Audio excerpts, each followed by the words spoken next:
वह हमें बहुत दिनों के बाद दिखेगा। इसमें आपको साल भर भी लग सकते हैं, 2 साल भी लग सकते हैं, क्योंकि ब्रह्मचर्य का जो सारा प्रभाव है, जो सारा तेज है, वह आपके शरीर की अशुद्धियाँ को दूर कर रहा है। तो जब तक दूर करेगा तब तक आपको ब्रह्मचर्य का प्रभाव बाहरी रूप से नहीं दिखेगा। तो इसलिए जब आप ब्रह्मचर्य धारण करते हैं तो ब्रह्मचर्य का जो कार्य होता है ना, वह अपना कार्य पहले दिन से ही करना आरंभ कर देता है। तो आप लोगों को जय श्री राम, जय राम, जय जय राम।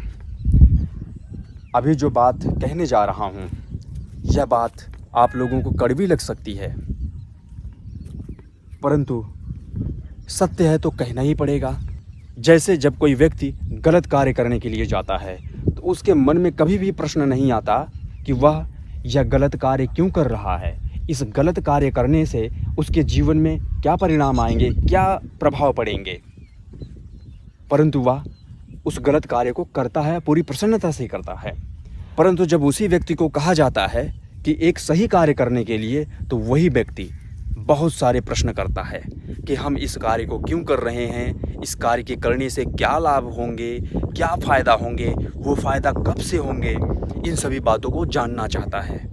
परंतु जब गलत कार्य करने की बात आती है तो कोई भी प्रश्न नहीं करता है, वह तुरंत गलत कार्य को करना आरंभ कर देता है। इस बात को इसलिए कह रहे हैं कि जब आप लोगों से मैं कहता हूँ कि ब्रह्मचर्य का पालन करिए या फिर सही दिनचर्या का पालन करिए, तो आप लोग प्रश्न करते हैं। क्या प्रश्न करते हैं कि ब्रह्मचर्य का पालन करेंगे तो इसके लाभ हमको कब से दिखेंगे, कितने दिनों के बाद दिखने लग जाएंगे, फिर इससे हमको क्या होगा, क्या नहीं होगा। आप इन सभी प्रश्नों को करते हैं। सीधा सा बात है कि जब आप गलत कार्य करते हैं, कोई प्रश्न नहीं करते हैं और आप उसको करने लग जाते हैं और आपको पता होता है कि इसका परिणाम गलत ही होगा, फिर भी आप पूरी प्रसन्नता से करते हैं। तो जैसे आपको गलत कार्य के परिणाम के विषय में पता होता है और आप फिर भी करते हैं, वैसे आपको सही कार्य का जो परिणाम है उसके विषय में भी पता है कि सही कार्य अगर करेंगे तो उसका परिणाम हमेशा सही ही होगा और पहले दिन से होगा, फिर भी आप नहीं करते हैं। क्यों नहीं करते हैं? क्योंकि आपका मन आपको नचा रहा है, आपको जो क्षणिक आनंद है उसी में नचा रहा है। आप क्षणिक आनंद में उलझकर ठीक प्रकार से आप अपने जीवन को जी नहीं रहे हैं। जब तक इस शरीर में थोड़ा सा बल है, आप उछल कूद रहे हैं। जिस दिन यही बल खत्म होंगे, आपकी सारी उछल कूद निकल जाएगी और फिर आपको लगेगा कि हमें ऐसे कार्य नहीं करने चाहिए थे। फिर उस समय क्या लाभ होगा?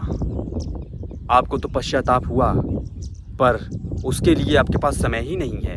आपकी शरीर तो पूरी तरह से टूट गई है, नष्ट होने वाली है। तो कहने का मतलब यही है कि जब आप ब्रह्मचर्य का पालन करते हैं तो आपको पहले दिन से ही ब्रह्मचर्य के जो प्रभाव हैं दिखने लग जाएंगे। आप अंदर से प्रसन्न होने लग जाएंगे। अब इसमें जो बात आती है कि आपने इसके पहले अपना जीवन किस प्रकार से जिया हुआ है। यदि आप अपना जीवन पूरे गलत तरीक़ों से जिया हुआ है तो फिर आपको थोड़ा समय लगेगा, थोड़ी आपको समस्या होगी। ब्रह्मचर्य के प्रभाव आपको नहीं दिखेंगे कुछ दिनों तक, कुछ महीनों तक, क्योंकि इसके पहले आप बहुत गलत तरीक़ों से अपना जीवन जिए हैं। तनिक आप सोच कर देखिए, बाल्टी का जल है और उसमें आप थोड़ी सी अशुद्धि मिला दिए। अब उस जल को सफ़ा करने के लिए हमें थोड़ा सा ही समय लगेगा, परंतु यदि उस बाल्टी में आप अशुद्धियों से भर दिए, फिर उस जल को साफ़ करने के लिए हमें बहुत समय लग सकता है। तो इसी प्रकार से यह हमारा शरीर रूपी बाल्टी है।